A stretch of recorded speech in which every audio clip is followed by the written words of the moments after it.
ASEAN লিল্লাহি ফি ওয়ালিদাইহি আসবাহা লাহু বাবান মাফতুহান মিনান নার। আর যদি কোন সন্তান মারে বাবারে কষ্ট দিয়ে রাতে ঘুমায়, দিনে এমন কথা কইছি বাবার কলিজায় লাগছে, মারে এমন কথা কইছে মার কলিজায় লাগছে, রাতের বেলা মা ঘুমায় না, শুধু বালিশের মধ্যে মাথা রেখে চোখের পানি ধরে কান্দে, বাবা এদিক সেদিক শুধু ছটফট করে, মা বাবারে সান্ত্বনা দেয়, বাবা মারে সান্ত্বনা দেয়।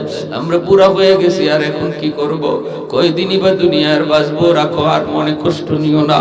আল্লাহর নবী কইরে যুবক, মারে বাবার ঘুম হারাম কইরা, বাপ মার কলিজায় আঘাত দিয়া তাদের ঘুম হারাম কইরা তুই ঘুমাইতেছ, সকাল হওয়া মাত্রই তোর জন্য জাহান্নামের দুইটা দরজা খুলে দেওয়া হয়। নাউজুবিল্লাহ।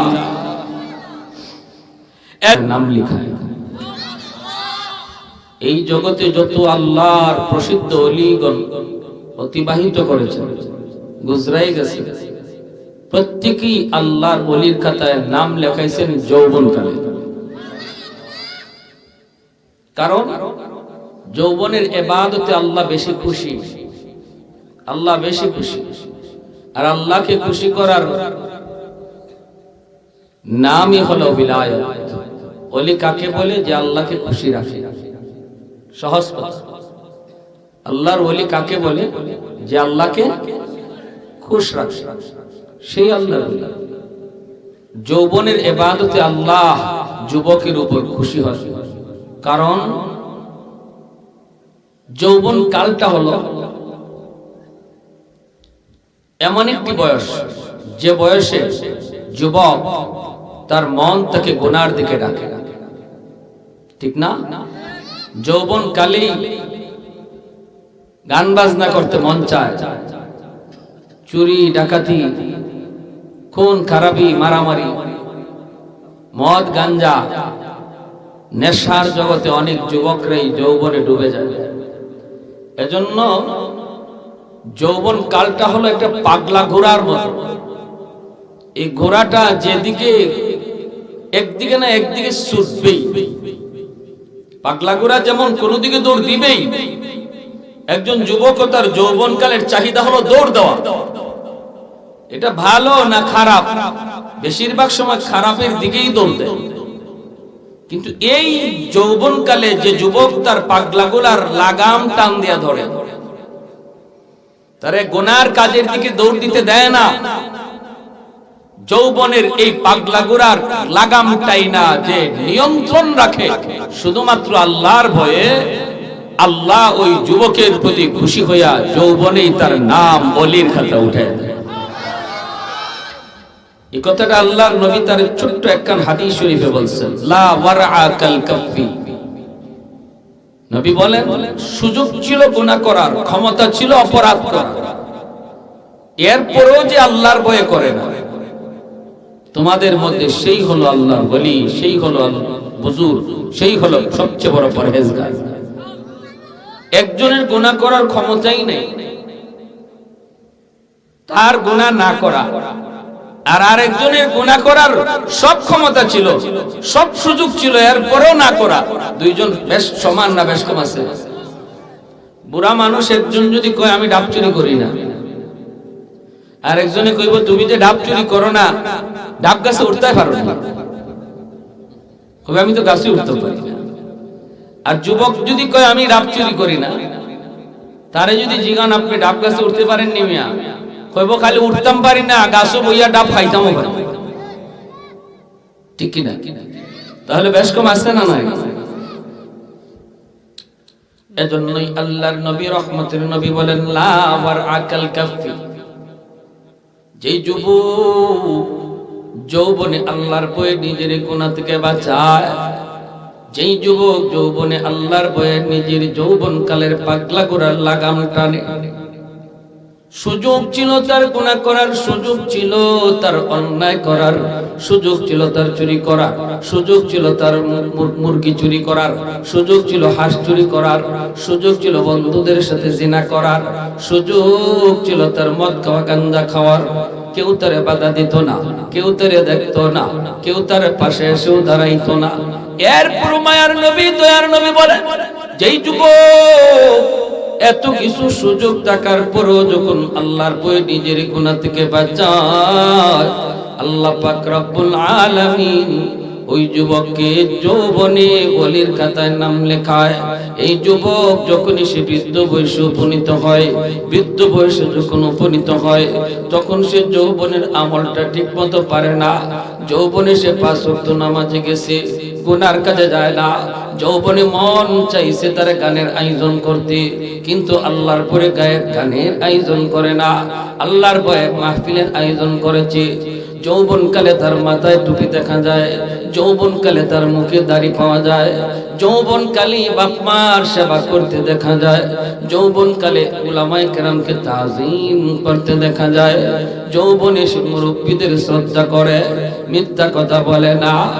এই যুবক যৌবনে তাহাজ্জুদের নামাজ পড়ে, যৌবনে জামাতে নামাজ পড়ে, বৃদ্ধ বয়সে যখন তাহাজ্জুদ পড়তে পারবে না, মসজিদে জামাতেও যেতে পারবে না, আল্লাহ পাক রব্বুল আলামিন তাহাজ্জুদের সময় যখন সে ঘুমায় থাকে, গায়ে তার শক্তি নাই, উঠতে পারে না, তাহাজ্জুদ পড়তে পারে না, কিন্তু মনে মনে আফসোস। এর যুবক, এই যুবক যখন ঘুমায় রইছে, আল্লাহ পাক ফেরেশতাদেরকে কয়, এই ফেরেশতারা শুন, আমার বান্দার যৌবনকালের ফাইলটা একটু আমাকে দেখাও। বৃদ্ধ বয়স, এখন সে ঘুমায় রইছে, যৌবনের ফাইলটা আমি আল্লাহকে দেখাও। আল্লাহ পাক তার যৌবনের ফাইলটা আল্লাহ দেইখা বলবে, ফেরেশতারা রে, এই যে দেখ, আমার বান্দার যৌবনে তাহাজ্জুদের আমল দেখা যায়। আমি আল্লাহর শক্তি কেড়ে নিয়েছি, আমি আল্লাহ তারে বৃদ্ধ বানাইলাম। যদি আগের মতোই গায়ে তার শক্তি থাকতো, আগের মতো সে যদি এরকম যুবক থাকতো, তাহলে আজও তাহাজ্জুদের নামাজ পড়তো। যদি তার গায়ে আগের মতোই শক্তি থাকতো, এখনো সে তাহাজ্জুদের নামাজ পড়তো। অতএব যদিও আমার বান্দা ঘুমায় রইছে, তবুও তার আমল নামায় তোমরা তাহাজ্জুদের সমান সব লিখে দাও। জোরে বলি সুবহানাল্লাহ।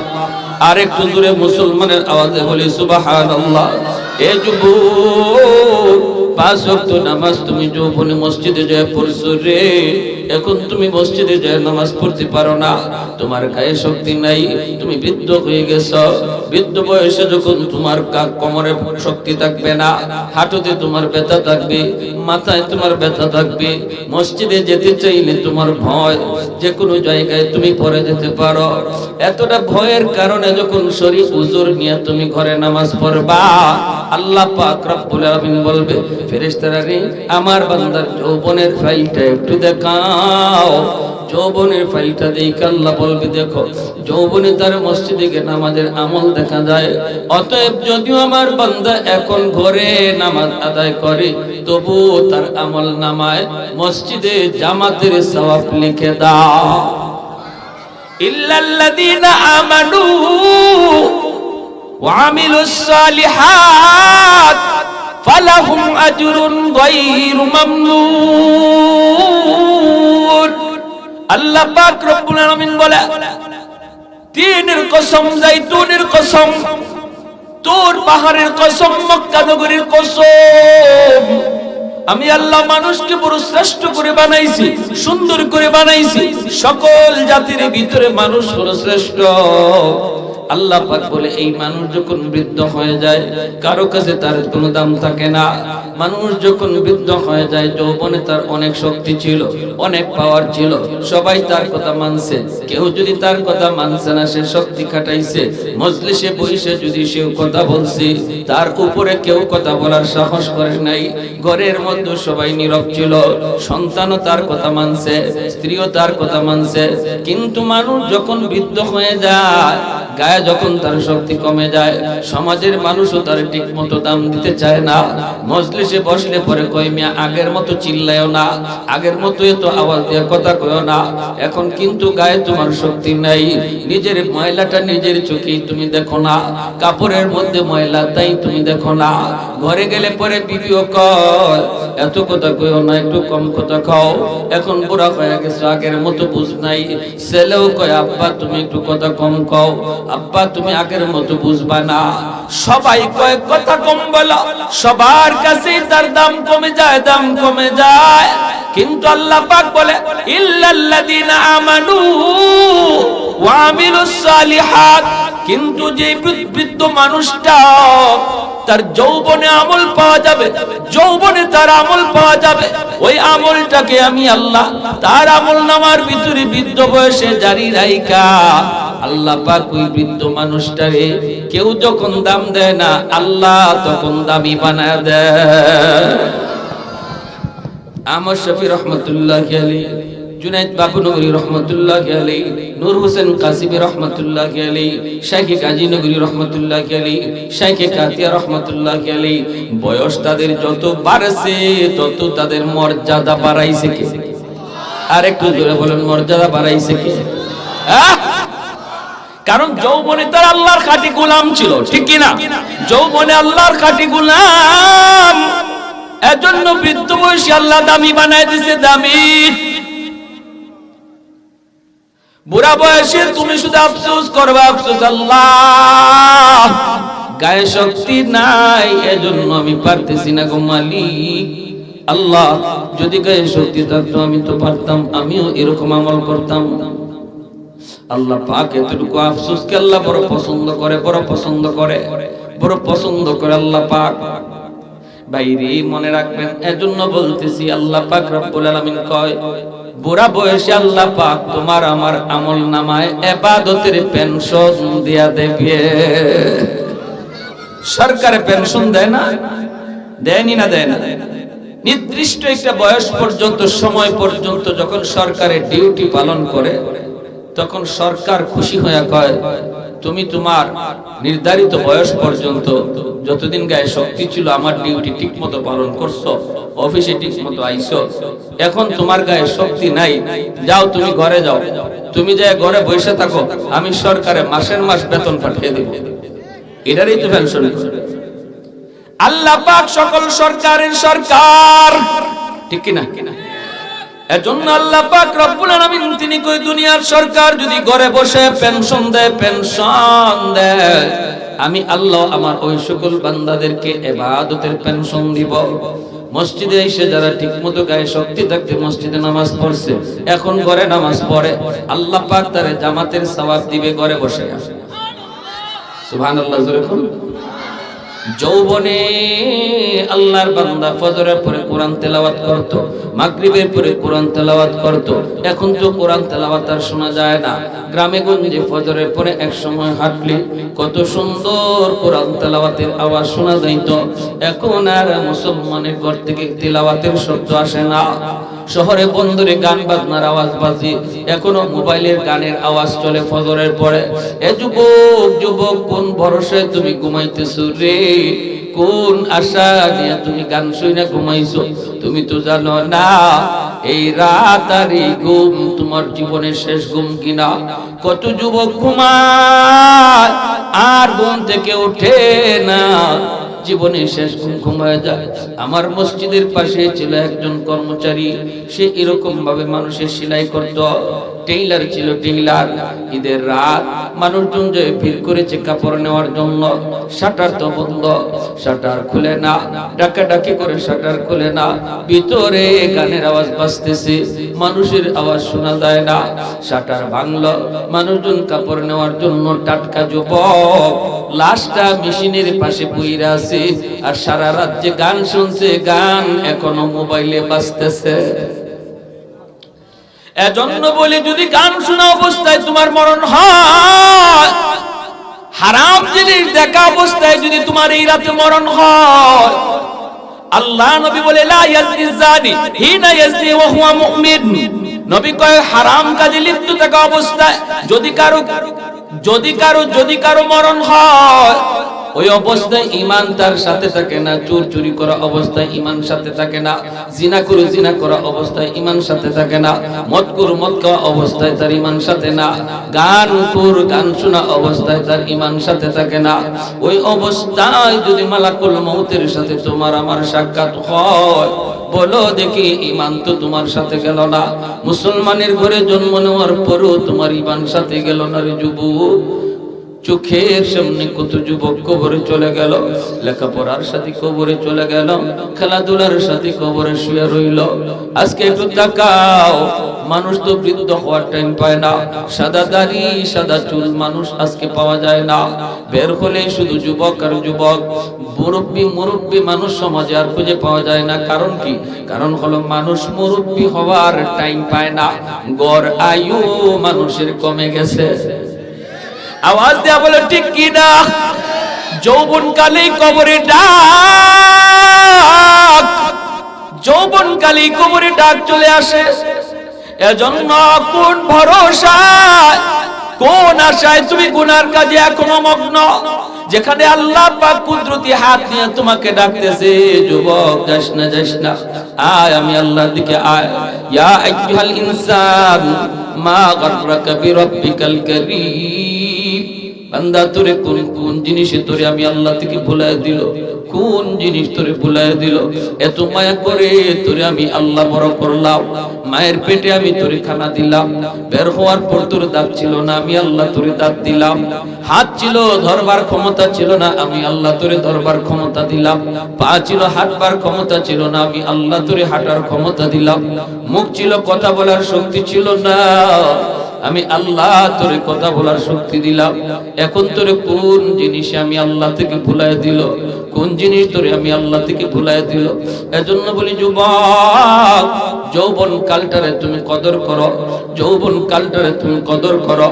যৌবনে তুমি মাথায় টুপি রাখো, যৌবনে তুমি মসজিদে যাও, যৌবনে খারাপ সঙ্গীদের সঙ্গ ছেড়ে যাও, খারাপ ছেলেদের সঙ্গ ছেড়ে দিয়া দাওয়াত ও তাবলীগের সাথে জড়িত নামাজি যুবককে তোমার বন্ধু বানাও, সময় কাটাও আল্লাহওয়ালাদের সাথে, উলামায়ে কেরামের সাথে, মসজিদের ইমাম মুয়াজ্জিনের সাথে, মাদ্রাসার ছাত্র ওস্তাদদের সাথে তুমি সময় কাটাও, আল্লাহর গোলাম।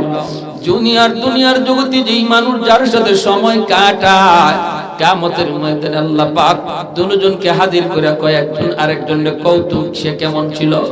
যদি দুজন জান্নাতি হয়, দুজন যদি নামাজি হয়, একজন আরেকজনের প্রশংসা করতে থাকি। মায়ার নবী বলেন, আমলের ক্যাটাগরি যদি বেশ কম হয়, একজন যাবে জান্নাতের উপরে আরেকজন নিচে, একজন জান্নাতের হাই ক্লাসে আরেকজন একটু নিম্ন ক্লাসে, আমলের ক্যাটাগরি ভিন্ন হয়ে যাবে। আল্লাহ পাক রব্বুল আলামিন দুজনকে একসাথে রাখার জন্য নিচে যে আছে তারে উপরের জনের সাথে তুইলা দিবে। আরেকটু জোরে করুন না সুবহানাল্লাহ।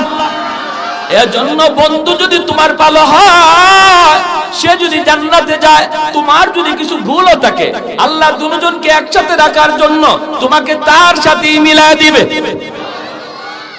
এজন্য খারাপ সাথীদের সাথে চলবা না, সঙ্গী গুণে লোহা জ্বলে বাসে।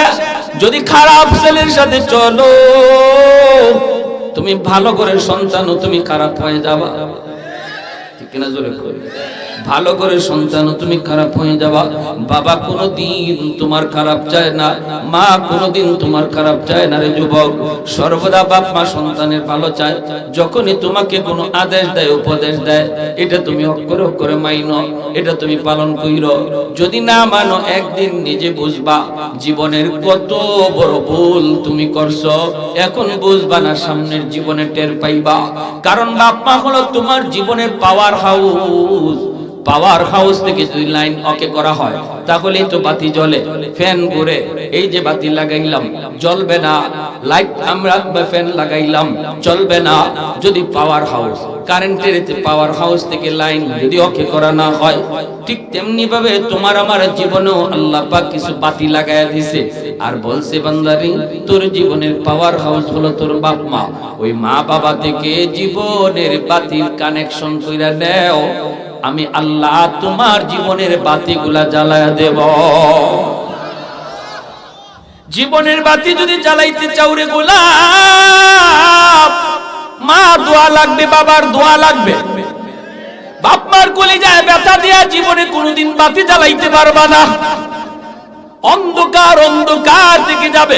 হায়াতের ভিতরে বরকত পাবা না, মালের ভিতরে বরকত পাবা না, রুজির মধ্যে বরকত পাবা না, সন্তানকে আদর্শ সন্তান বানাইতে পারবা না যদি বাপ মার কলিজায় তুমি ব্যথা দেয়া থাকো, ব্যথা দেয়া থাকো। যুবক, আজকাল সমাজের মধ্যে এমন বহু বাপ মা কান্নাকাটি করে আমাদের কাছে এরকম দোয়া চায়, হুজুর একটু দোয়া কইরেন, হুজুর একটু দোয়া কইরেন। ছেলেটা আমার কথা শুনে না, আমাকে বকাবকি করে, কত মার গায়ে ছেলে হাত পর্যন্ত উঠায় দেয়। এ নালায়েক যুবক, তুমি তো জানো না তোমার জীবনটা কেমনে তুমি নিজের হাতে অন্ধকার বানাইতেছো, নিজের পায়ে নিজে কুড়াল মারতেছো।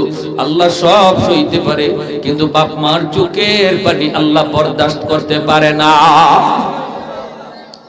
আল্লাহ পাকের রহমত, আল্লাহ পাকের আদালতের ফাইলে গিয়ে মা বাবার চোখের পানির ফোঁটা জমা হয়, আদালতের ফাইলে জমা হয়ে যায়। কোন সন্তান বাপ মার মামলা থাকলে জান্নাত পাবে না, কোন সন্তান বাপ মার মামলা থাকলে জান্নাত পাবে না, জান্নাত পাবে না। নবী বলেন সালাসাতুন قد حرم الله عليهم الجنة مدمن الخمر والعاق والديوث الذي يقر في أهله الخبث। তিন ব্যক্তির জন্য জান্নাত হারাম। এক ব্যক্তি হলো মদখোর, নেশাখোর, গাঞ্জাখোর। এ গাঞ্জা নেশা তওবা করে না ছাড়া পর্যন্ত জীবনে কোনোদিন জান্নাত পাবে না, মরার পরে আল্লাহ তারে জান্নাত দিবে না তওবা করে যদি সে নেশা না ছাড়ি। দুই নাম্বার হলো ওয়াল আক, মা বাবারে যে সন্তান কষ্ট দেয়, মার সাথে চোখ লাঙ্গায়া কথা কয়, বাবার সাথে চোখ লাল করে কথা কয়, বাবার কলিজায় ব্যথা লাগে, বাবা কষ্ট পায় কিন্তু জবাব দেয় না। কারণ আজকে বাবার শরীর দুর্বল, বাবা জবাব দেয় না।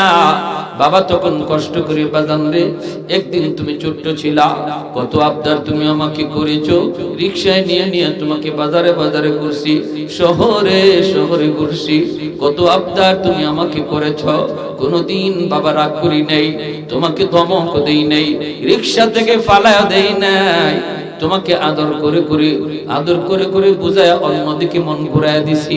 আজকে বাবা হয়তো একটা জিনিস তোমার কাছে চাইলাম, তুমি আমাকে ধমক দিয়ে বসলে। শীতের দিনে কমলা নিয়া বউ বাচ্চা নিয়া খাও, কমলার গ্রানটা বাবার নাকে যায় লাগে, মা নাকে যায় লাগে, অথচ মারি কমলাটা দিলা না।